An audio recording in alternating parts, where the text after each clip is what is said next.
The morning sun cast long shadows across the surface of Kepler 442b as Captain Sarah Chen stood on the bridge of the Prometheus.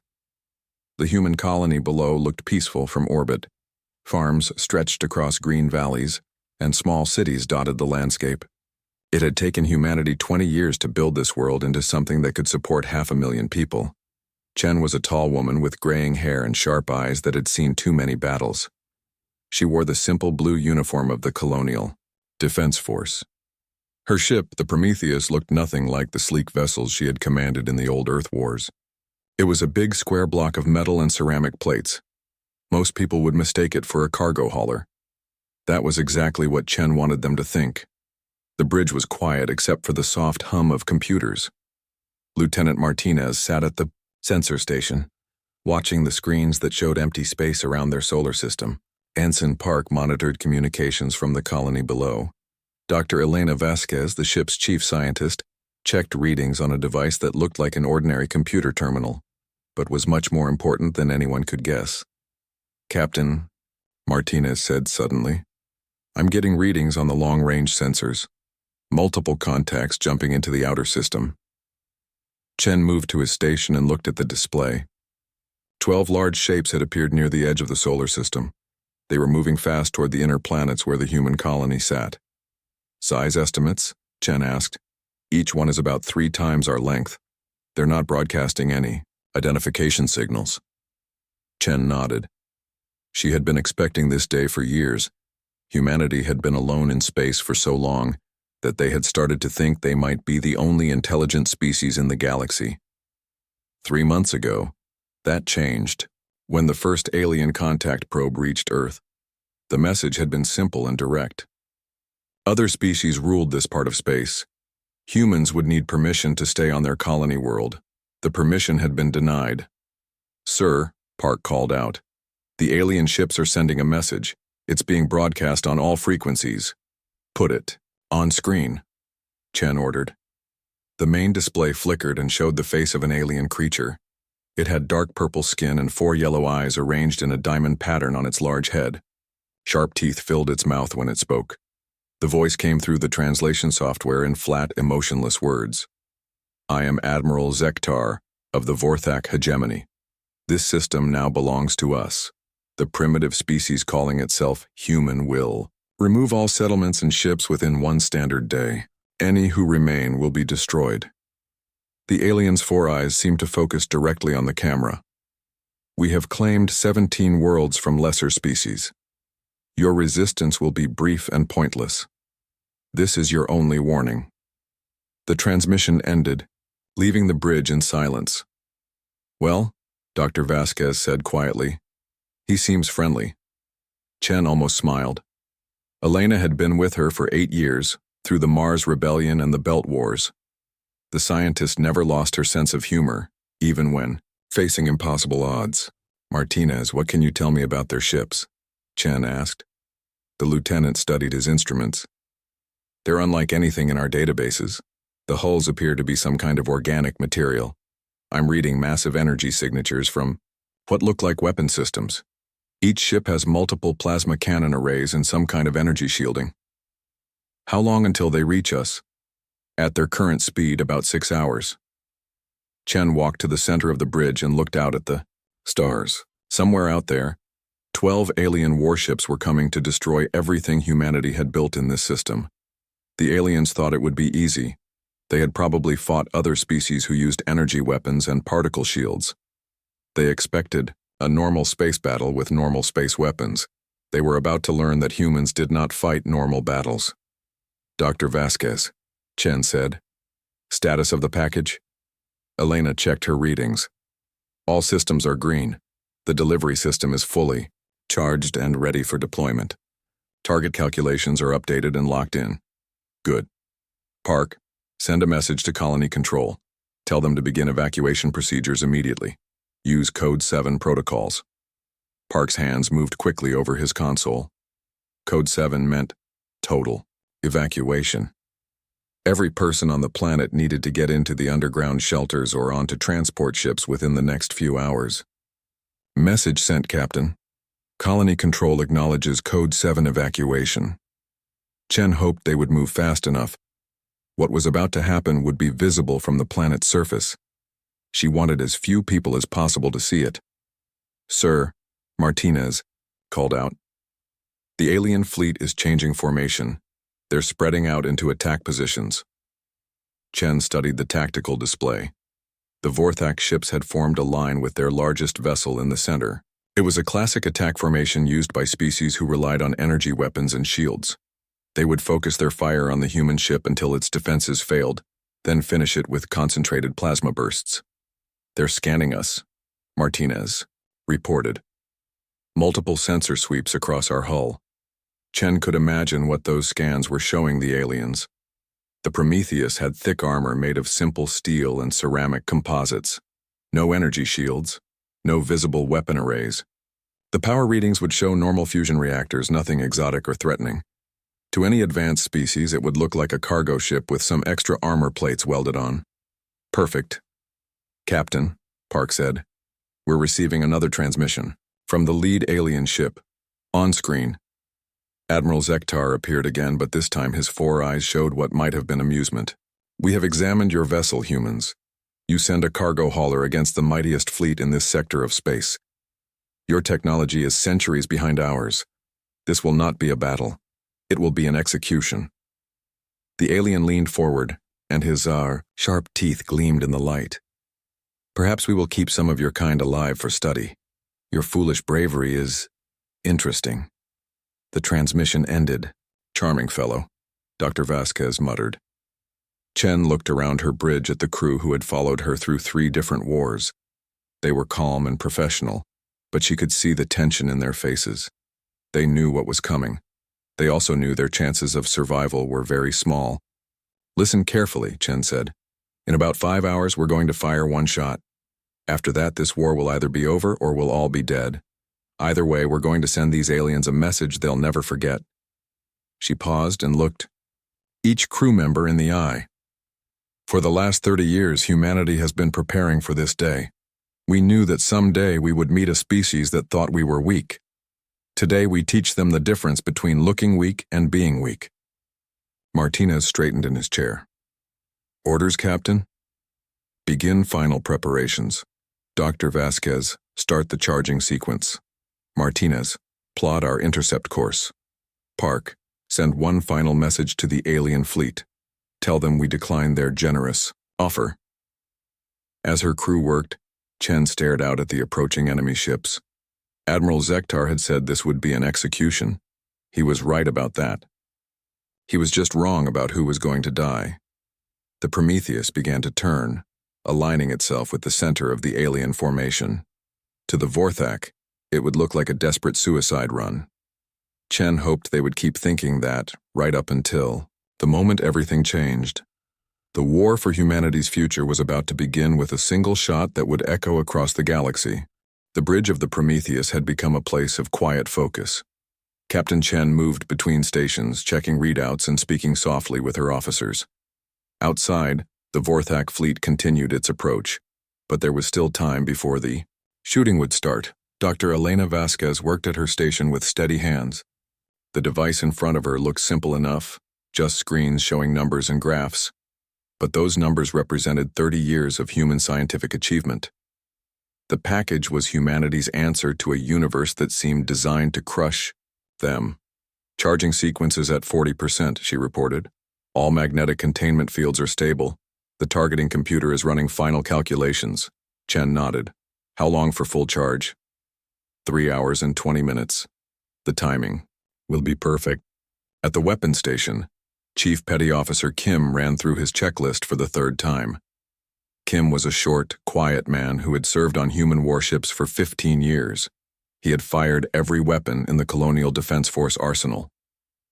Rail, guns, missile systems, plasma cannons captured from pirates. But he had never fired anything like the package. "All firing systems check out," Kim reported. "The magnetic accelerator is aligned and ready. Power coupling is secure." Chen looked at the tactical display.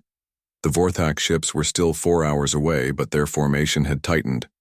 Admiral Zektar was clearly not taking any chances, even against what he thought was a helpless cargo ship. Martinez, what can you tell me about their weapons? Lieutenant Martinez studied his sensor readings.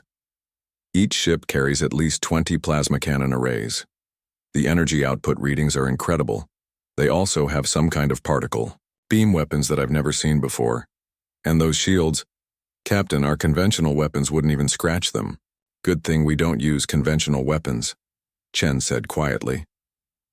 On the planet below, the evacuation was proceeding smoothly. Transport ships lifted off from the main spaceport every few minutes, carrying civilians to the underground shelters in the northern mountains. The shelters had been built to protect against asteroid impacts, but they would also keep people safe from what was about to happen in orbit. Chen opened a communication channel to colony control. This is Prometheus. What's your evacuation status? The voice of Director Walsh came through clearly. Captain, we've moved 80% of the population to the shelters. The remaining 20% will be secure within 2 hours. Understood. Make sure everyone stays underground for at least 6 hours after we engage the enemy. Copy that. Chen, good hunting. The channel closed. Walsh had been a military officer before becoming colony director. He knew what Chen and her crew were about to attempt.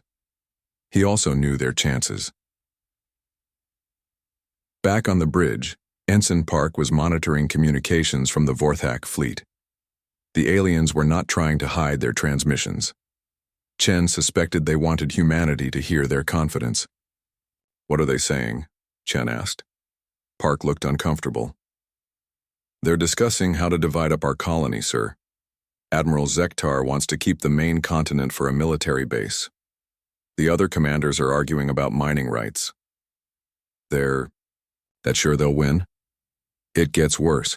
They're debating whether to kill all the humans or keep some as slaves for the mining operations. Dr. Vasquez looked up from her station. Charming.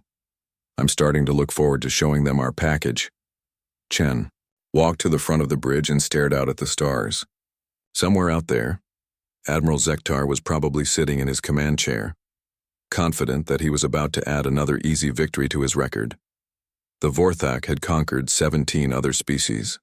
They had probably used the same tactics, each time. Overwhelming firepower, superior technology, and the arrogance that came from never losing. Today, that arrogance would kill them. Captain, Martinez called out, I'm picking up more transmissions from the alien fleet. They're broadcasting on multiple channels. What kind of transmissions? It looks like they're recording this battle for other species to see. Admiral Zektar is sending video messages to Vorthak colonies throughout this sector. Chen was not surprised. The aliens wanted to use humanity's destruction as a warning to other species. Show them what happened to civilizations that resisted the Vorthak hegemony. Let them record, Chen said. We'll give them something worth watching. The next 2 hours passed slowly. The crew ran through their procedures again and again. The package charging sequence continued without problems. The Vorthak fleet drew closer and their energy signatures grew stronger on the sensors. Chen found herself thinking about the first time she had heard about the package project. It was 8 years ago, shortly after the Mars Rebellion ended. The Colonial Defense Force had been looking for new weapons to protect humanity's growing presence in space. Traditional weapons were expensive and required large ships to carry them effectively. Dr. Vasquez had proposed something different. Instead of building bigger guns or more powerful missiles, why not use physics itself as a weapon? A small projectile moving fast enough would carry more destructive power than any explosive ever made by humans. The concept was simple. The execution had taken 3 decades. Charging sequence at 75%, Dr. Vasquez reported. All systems remain stable. Chen looked at the chronometer on her command chair. The Vorthak fleet would be in weapons range in 90 minutes.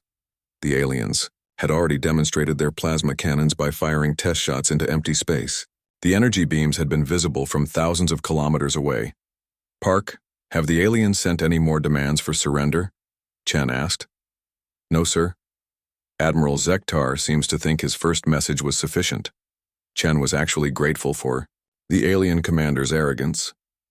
Some species might have tried negotiation or offered terms. The Vorthak's absolute certainty that they would win made this easier. Chief Kim looked up from his weapons console. Captain, I've been thinking about the recoil from firing the package. Are we sure the ship can handle it? Dr. Vasquez answered, before Chen could speak. The magnetic accelerator will absorb most of the energy. The ship's structure can handle what's left. Probably. Probably? Kim asked. We'll find out, Chen said. Either the ship survives, or the recoil tears us apart. But if the package works, it won't matter. There won't be any enemy ships left to shoot us. The bridge fell quiet again. Everyone understood the situation. They would fire one shot. If it worked, they would win the battle instantly. If it failed, 12 alien warships would turn the Prometheus into scrap metal in seconds.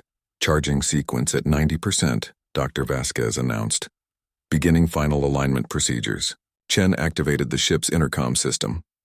All hands, this is the captain. We will engage the enemy in approximately 1 hour. Remember your training and trust your equipment. Today, we defend not just our colony, but the future of human expansion into space. Every species in the galaxy will learn what happens when they threaten humanity. She paused, looking around the bridge at her crew. It has been an honor serving with all of you. The intercom clicked off. Outside, the Vorthak fleet continued its approach, completely unaware that they were flying into a trap 30 years in the making. Admiral Zektar stood in the command center of his flagship, the World Breaker. Around him, dozens of Vorthak officers worked at stations that pulsed with bioluminescent light.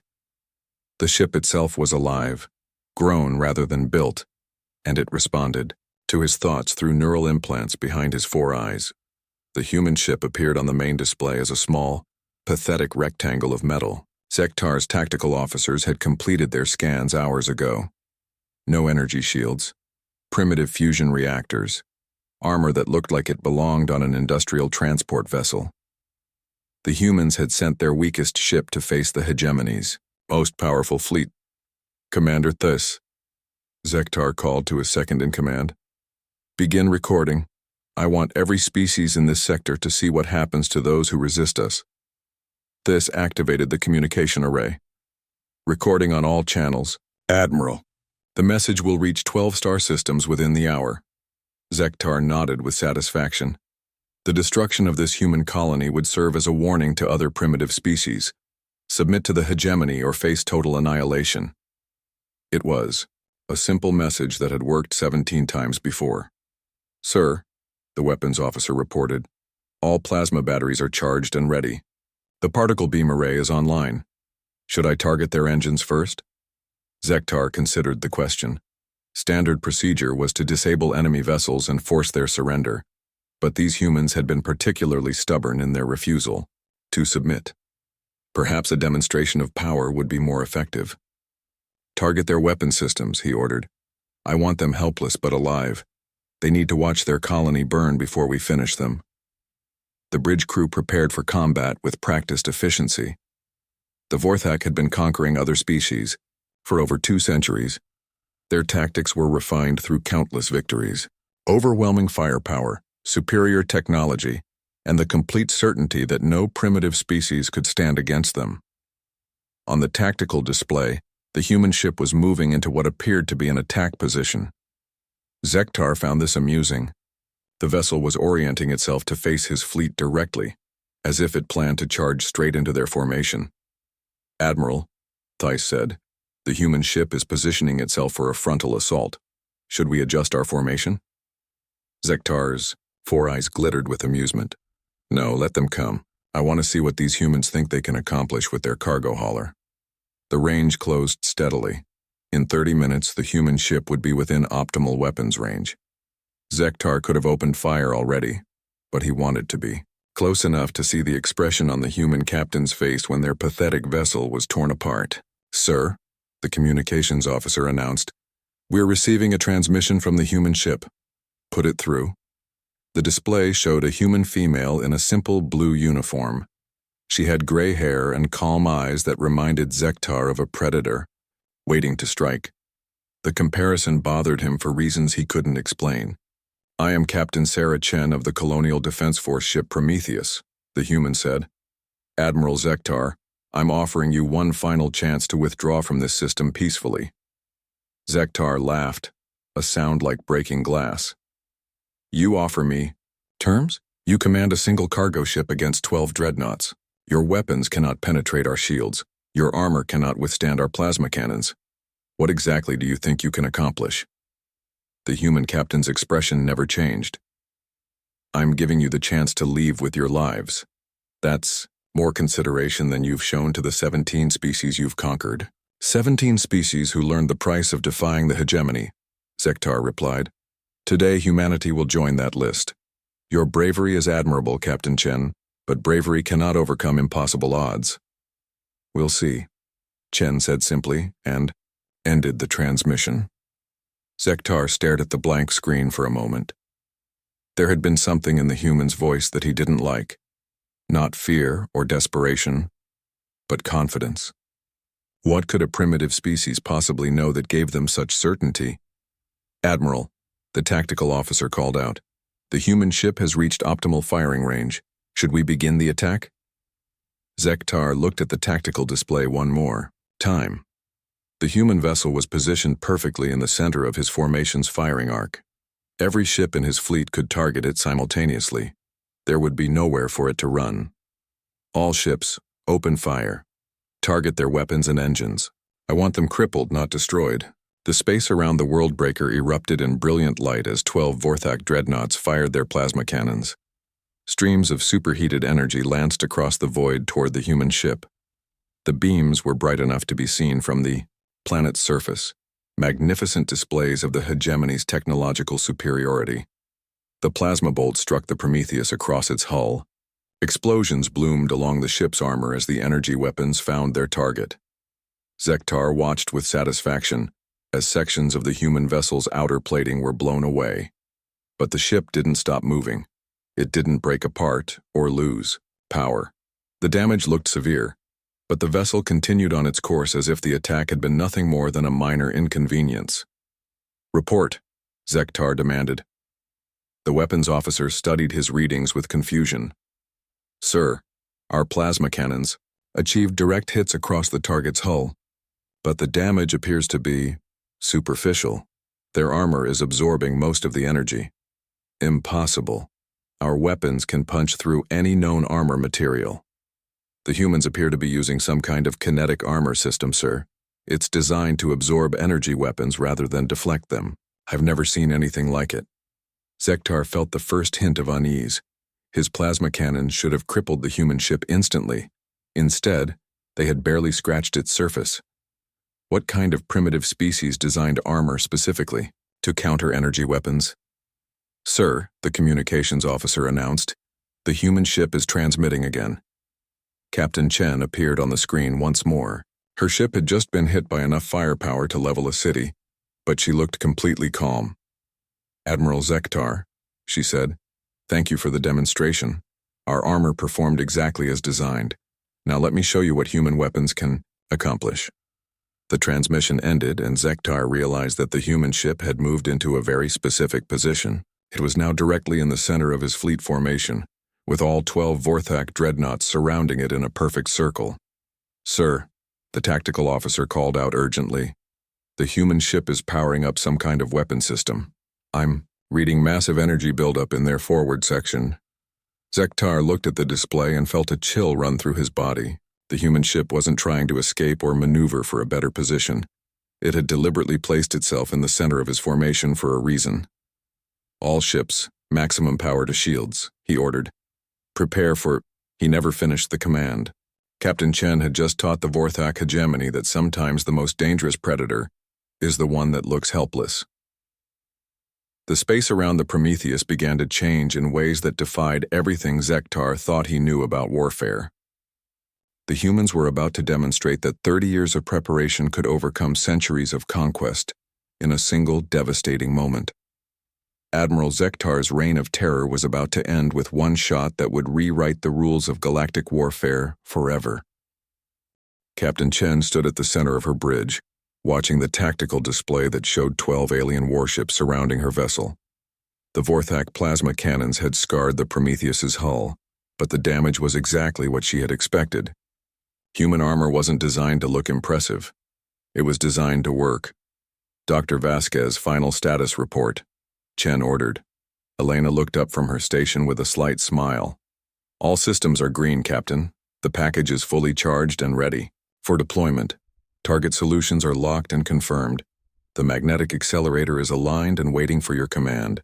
Chief Kim checked his weapons console one last time. Firing sequence is armed and ready, sir. All safety protocols have been satisfied. Chen looked around her bridge at the crew who had followed her through 3 wars and countless battles. They had volunteered for this mission knowing they probably wouldn't survive it. But they also knew that their sacrifice would save millions of human lives and send a message that would echo across the galaxy for generations. Martinez, confirm our position relative to the enemy fleet. We are at the exact center of their formation, Captain. All 12 ships are positioned in a perfect circle around us, range 4,000 kilometers. They have us completely surrounded. Chen nodded.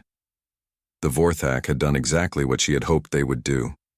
Their standard battle formation placed the enemy vessel at the center of their firepower, allowing all ships to concentrate their weapons on a single target. It was an effective tactic against conventional opponents. Against the package, it was a death sentence. Admiral Zektar is hailing us again, Ensign Park reported. Put him through. The alien commander appeared on the main screen, his 4 yellow eyes blazing with anger and confusion. Captain Chen, your armor may have protected you from our first volley, but you cannot survive a concentrated bombardment. Surrender now, and I will grant you a quick death. Chen looked directly into the alien's eyes. Admiral, 30 years ago, humanity's best scientists began working on a single question. How do you destroy an enemy that has superior technology, better weapons, and more ships than you do? Zektar's expression shifted slightly. What are you talking about? The answer, Chen continued, is that you don't try to outfight them. You don't try to outbuild them. Instead, you find the one advantage they can't match and you use it to level the playing field. The alien admiral leaned forward in his command chair. What advantage could your primitive species possibly have over the hegemony? Chen smiled coldly. Patience. Humanity spent 30 years building the weapon that's about to end your empire. We called it the package, and it's the reason my ship looks like a cargo hauler, because that's exactly what it is. A cargo hauler designed to deliver one very special piece of freight. On the bridge of the Prometheus, Dr. Vasquez made final adjustments to her controls. The device that everyone called the package was actually a tungsten projectile no larger than a baseball. It had been accelerated over the past 3 months using a combination of gravitational slingshots around stars and antimatter drives that had pushed it to 99.7% of the speed of light. The projectile had been waiting in the outer system when the Vorthak fleet arrived. The Prometheus had simply maneuvered to catch it and guide it toward its target. You see, Admiral, Chen continued, your species thinks in terms of energy weapons and particle shields. You build bigger guns and stronger armor. But we think in terms of physics. And physics says that a small object moving fast enough becomes the most powerful weapon in the universe. Zektar's 4 eyes widened as understanding began to dawn on him. What have you done? We've turned your own tactics against you. You surrounded us because you wanted to destroy us with concentrated firepower. But you've also positioned your entire fleet in the perfect formation for a single devastating strike. Chen turned to her weapons officer. Chief Kim, you may fire, when ready. Kim's hand moved to the firing control. Package away, Captain. To anyone watching from outside, nothing seemed to happen. There was no flash of light, no energy beam, no visible projectile. The Prometheus simply seemed to shudder slightly as magnetic accelerators deep in its hull guided the package toward its target. For exactly 0.7 seconds, space around the Vorthak fleet remained unchanged.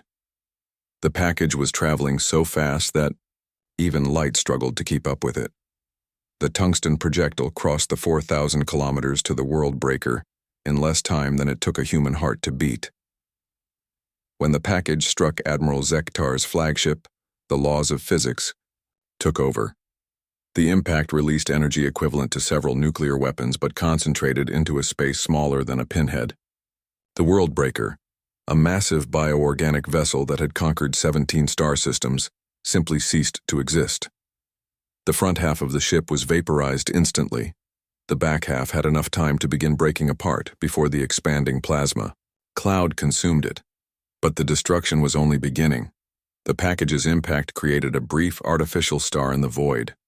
The temperature at the center of the explosion reached 50 million degrees. The shockwave expanded outward at a significant fraction of light speed, carrying with it debris from the flagship and enough energy to melt planets. The other 11 fourth-act dreadnoughts had no time to react. Their energy shields, designed to deflect plasma bolts and particle beams, were useless against the kinetic energy wave that struck them.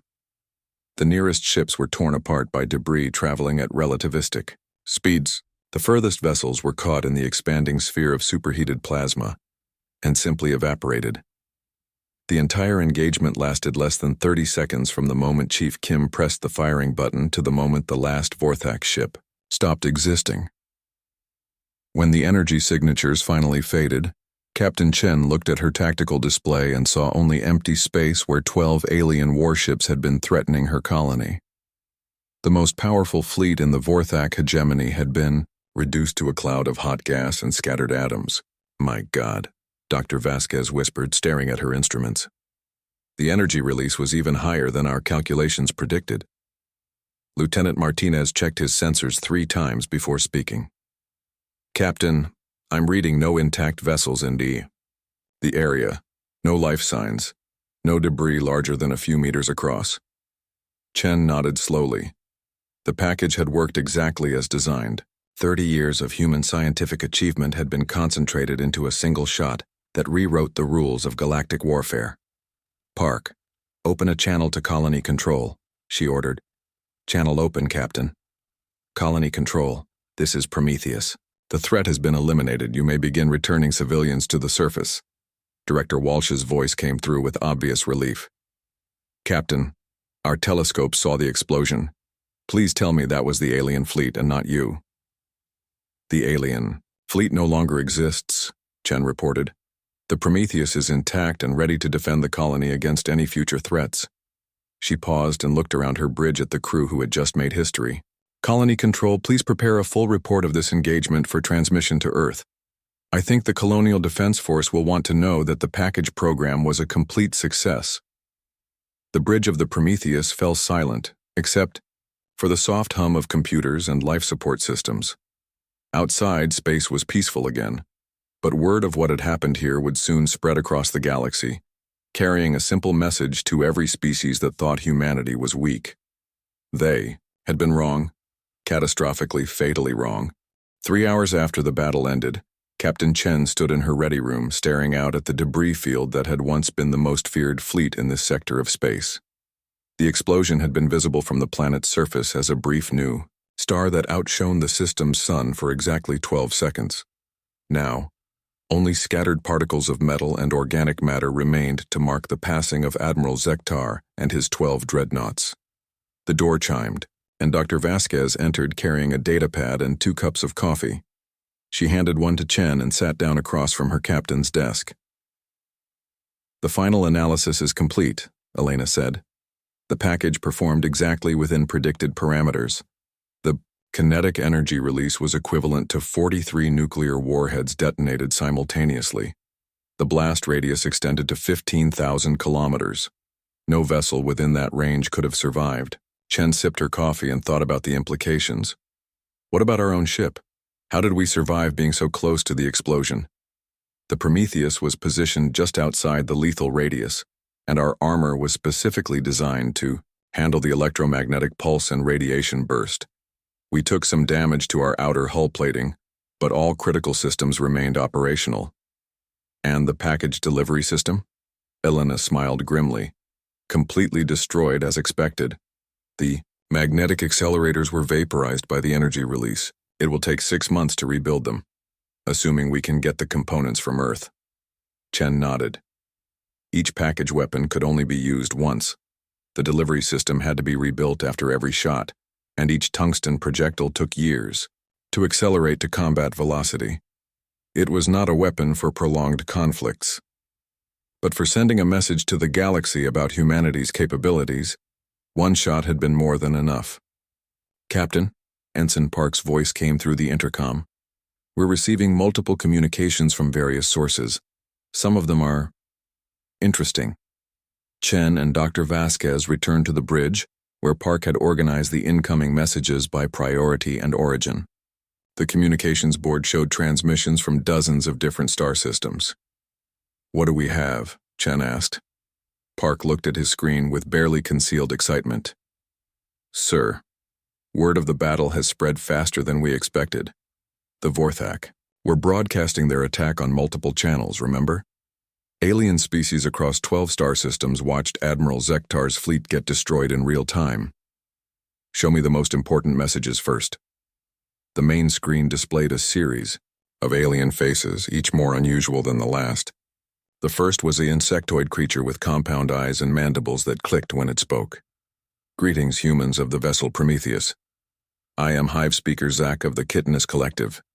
We have observed your victory over the Vorthak oppressors. Our species was the 14th to fall to their fleet.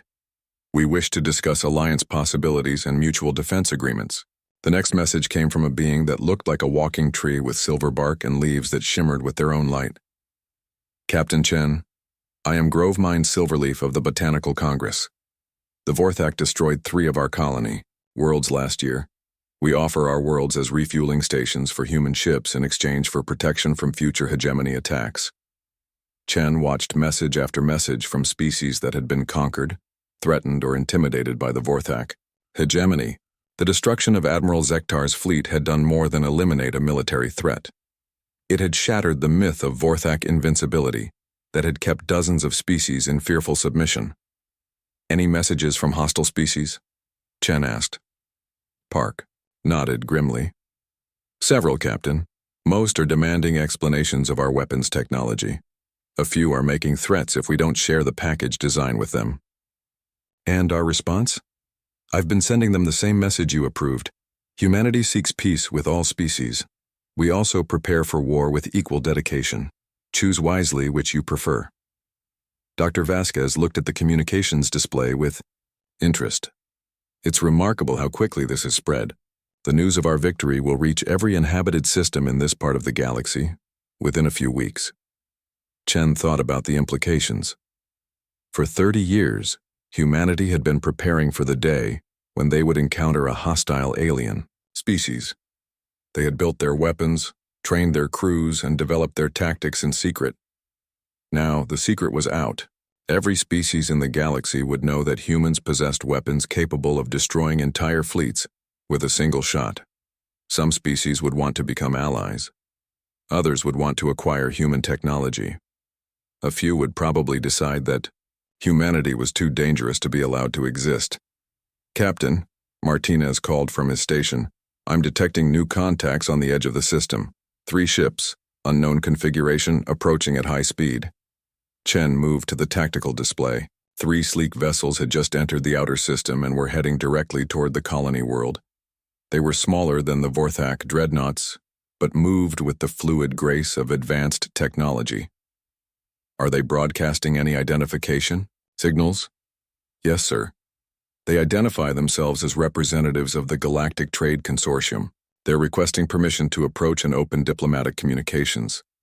Chen had heard of the Trade Consortium.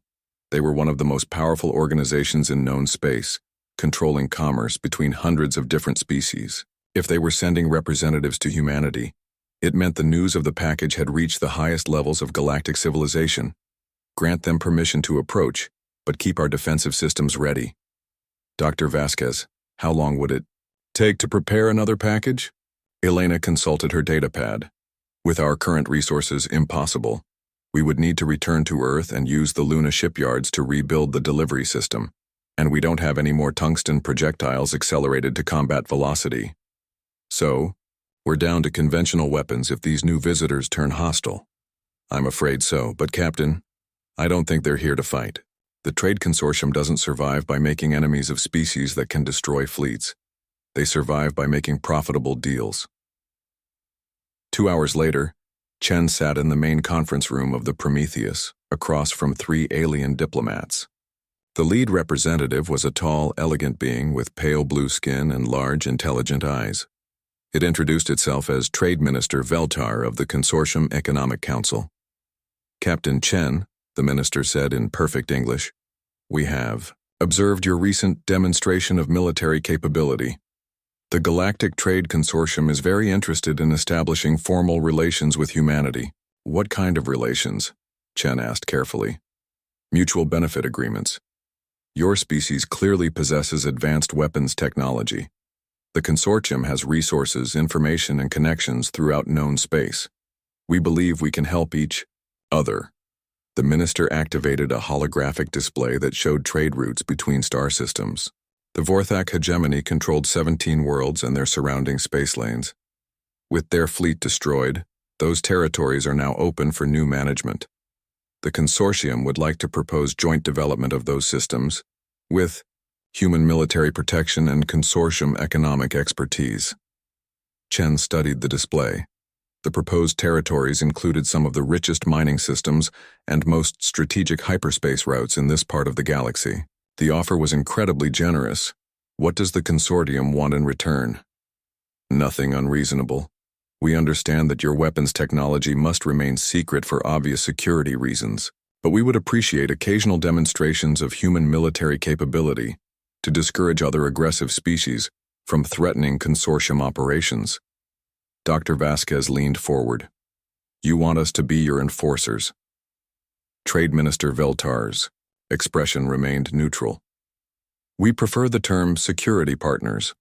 The galaxy is a dangerous place, Captain Chen. Species like the Vorthak emerge regularly, claiming territory and destroying civilizations. The consortium maintains peace through economic incentives and diplomatic pressure, but sometimes more direct measures are necessary." Chen thought about the offer. Humanity had always planned to expand into space gradually, establishing new colonies and building up their defensive capabilities over decades. The consortium was offering a chance to accelerate that timeline dramatically. "I'll need to consult with my government before making any commitments," Chen said finally. "Of course. But Captain, you should know that similar offers are being prepared for presentation to several other species that have recently demonstrated impressive military capabilities. The consortium values exclusive partnerships." The meeting ended with polite formalities, but Chen understood the underlying message. Humanity could join the galactic community as a major power, or they could remain isolated while other species took advantage of the opportunities the package had created. That evening, Chen stood on the observation deck of the Prometheus, looking down at the colony world that had started this whole conflict. The lights of human cities twinkled across the night side of the planet, peaceful and secure now that the Vorthak threat had ended. But Chen knew this was only the beginning. Word of humanity's victory was spreading across the galaxy, carrying both opportunity and danger. Some species would want to be friends, others would want to be